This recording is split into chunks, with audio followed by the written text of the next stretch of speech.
मध्य प्रदेश में प्रचंड जीत के बाद मुख्यमंत्री डॉक्टर मोहन यादव के सामने सबसे बड़ी चुनौती यह है कि अगले 2 दिन में जिस मंत्रिमंडल का गठन होना है, या फिर यह कहा जाए कि सीधे तौर पे जो कैबिनेट में होंगे, मध्य प्रदेश शासन में मंत्री होंगे, उन्हें कैसे साधा जाए। कौन से वो चेहरे हों जिसके बाद संतुलन बना रहे, और सीधे तौर पे संगठन की और मुख्यमंत्री की यह जिम्मेदारी भी होगी कि अगले लोकसभा चुनाव में बहुत बेहतर प्रदर्शन किया जाए। क्योंकि कहीं ना कहीं मुख्यमंत्री रहते हुए शिवराज सिंह चौहान इस नारे पर जोर देते रहे हैं कि इस बार 29 की 29 लोकसभा सीट बीजेपी अपने कब्जे में करेगी। यानी एक सीट जिससे सांसद नकुल नाथ हैं, कमलनाथ के बेटे छिंदवाड़ा, उसे भी अपने पक्ष में करेगी। और अब दिल्ली में जो बैठकें चल रही हैं, दिल्ली में जो बैठकें हो रही हैं, उनमें स्पष्ट रूप से ये संकेत मिल रहे हैं कि इस बार तमाम नए चेहरों को जगह देनी है। 3 तरह के फॉर्मूले की बात हो रही है। पहला फॉर्मूला जिसमें हर संसदीय सीट पर एक मंत्री की तैनाती, यानी कि 29 लोकसभा सीटें मध्य प्रदेश में हैं और हर संसदीय क्षेत्र में एक विधायक को मंत्री बनाना। इसके साथ अगर देखा जाए तो सीधे तौर पे 29 मंत्री इसी फॉर्मूले में बनाए जा सकते हैं। दूसरी ओर यह भी चर्चा है कि 3 बार से ज्यादा जो लोग मंत्री रहे हैं या 3 बार मंत्री रह चुके हैं, उन्हें आराम दिया जाए। यानी कि नई लीडरशिप को खड़े करने का जो फॉर्मूला भाजपा ने दिया है, जिसके तहत छत्तीसगढ़, मध्य प्रदेश और राजस्थान में बड़े परिवर्तन।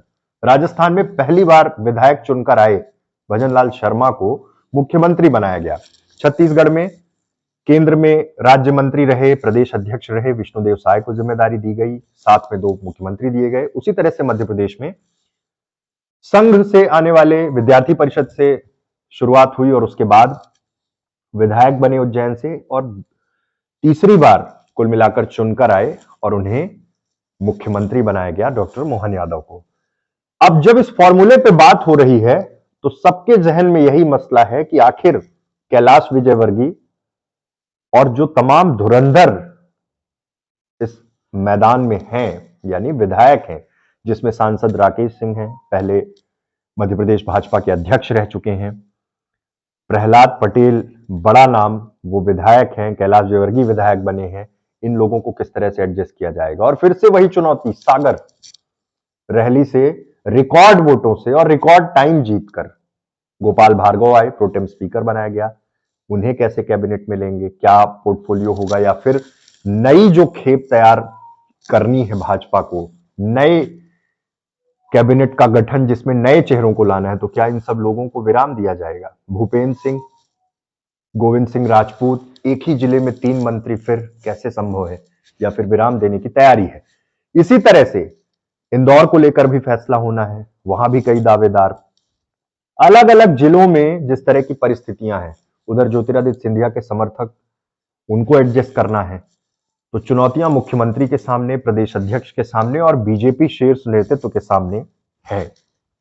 साफ तौर पे है कि किसे कैसे जगह दिया जाए। विंध्य की ओर आए, उप मुख्यमंत्री, रीवा विधानसभा सीट से विधायक, पूर्व मंत्री, वर्तमान में भी मंत्री और अब उप मुख्यमंत्री राजेंद्र शुक्ल को यह बड़ी जिम्मेदारी और विंध्य को एक मैसेज देने की कोशिश कि विंध्य की अगुवाई राजेंद्र शुक्ल करेंगे। लेकिन यहां पर भी सवाल यही खड़ा हो रहा कि कई वरिष्ठ विधायक हैं, विधानसभा अध्यक्ष गिरीश गौतम रहे हैं। अब जब नरेंद्र सिंह तोमर विधानसभा अध्यक्ष बनेंगे तो गिरीश गौतम के लिए क्या। लेकिन यह माना जा रहा है कि जो उम्रदराज नेता हैं भाजपा के, उन्हें अब विराम दिया जाएगा, उन्हें रोका जाएगा, या फिर सीधे तौर पे कि वो विधायक रहेंगे और अगली बार उनकी सीटों पे भी परिवर्तन हो जाएगा। और अगर इस समीकरण की बात करें तो विंध्य में वो कौन से ऐसे नेता हैं जिन्हें अगली बार, जिनका टिकट बदल दिया जाएगा। हालांकि बीजेपी इस तरह के फॉर्मूले की बात पहले भी कर रही थी, लेकिन ऐसा कुछ हो नहीं पाया। नागौद से नागेंद्र सिंह, गुड़ से नागेंद्र सिंह, गिरीश गौतम, इस तरह के तमाम नाम हैं जिनके नामों की चर्चा है कि अब शायद कैबिनेट में इन्हें जगह नहीं मिलेगी। लेकिन यूथ या फिर युवा जो चेहरे हैं, उनको लेकर जबरदस्त लॉबिंग है। लेकिन साथ ही यह भी देखा जा रहा है कि जो जिलों के हिसाब से समीकरण बनाना है, उस खांचे में कौन फिट बैठता है। सीधी से सांसद रीति पाठक का नाम पहले आ रहा था, पहले तो मीडिया में तमाम खबरें उप मुख्यमंत्री बनाने तक की चल गई। लेकिन अब जो चुनौती है वो ये है कि इस समीकरण में सतना संसदीय सीट में किसे कैबिनेट में जगह मिल सकती है। एक नाम विक्रम सिंह और दूसरा नाम चित्रकूट से चुनाव जीत कर आए हैं, उनके नाम पर भी चर्चा है। सीधे तौर पे ये कहा जा रहा है सुरेंद्र सिंह को लेकर कि सुरेंद्र सिंह को भी कैबिनेट में लिया जा सकता है, क्योंकि नीलांशु चतुर्वेदी को चुनाव हरा के आए हैं। विक्रम सिंह एक स्वाभाविक दावेदार हैं, पिछले 2 चुनाव जीत चुके हैं। रीवा जिले में बात की जाए तो दिव्यराज सिंह तीसरी बार चुनाव जीतकर विधानसभा पहुंचे हैं। इसी तरह मऊगंज विधानसभा सीट से प्रदीप पटेल संघ में अच्छी खासी पकड़ रखते हैं और अब जब चुनाव जीतकर विधानसभा पहुंचे हैं, इसके और ओबीसी फैक्टर अगर देखा जाए कि इस अंचल में ओबीसी कम्युनिटी की अगर बात की जाए तो पटेल सिर्फ चुनाव जीते हैं अगर कोई तो प्रदीप पटेल है, इसलिए उनकी भी दावेदारी है। सीधी में धौवनी विधायक कुंवर सिंह टेकाम भी दावेदार हैं, साथ ही सीधी प्रॉपर से रीति पाठक चुनाव जीती हैं, उनके नाम की भी चर्चा है। लेकिन जिस तरह से बीजेपी ने हर बार चौंकाया है, विशेष रूप से टिकट वितरण और उसके बाद जो सबसे ज्यादा चौंकाया मुख्यमंत्री चयन और उप मुख्यमंत्री के चयन पर, तो अब ये कहा जाए कि सीधे सीधे आलाकमान बीजेपी का नए लोगों को भी जिम्मेदारी दे सकता है। तमाम उन पुराने चेहरों को मार्गदर्शक मंडल और बैठाया जा सकता है कि अब 15 साल मंत्री रह लिए, 20 साल रह लिए और अब नए चेहरों को मौका दिया जाए। मतलब एक नई टीम का फॉर्मेशन। वैसे भी जिन 13 राज्यों में भाजपा की अब सरकार है और उन राज्यों में जो मुख्यमंत्री हैं वो 2014 लोकसभा चुनाव के बाद जो चुनकर आए हैं उन्हें बनाया गया।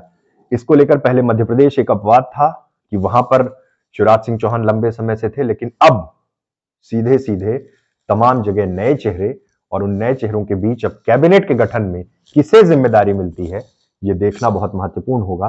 तमाम युवा चेहरे दावेदारी कर रहे हैं और कितने दावेदार उस खांचे में फिट बैठते हैं या आलाकमान किनके नाम पर सहमति देता है, ये देखना बहुत महत्वपूर्ण होगा। बहुत बहुत धन्यवाद।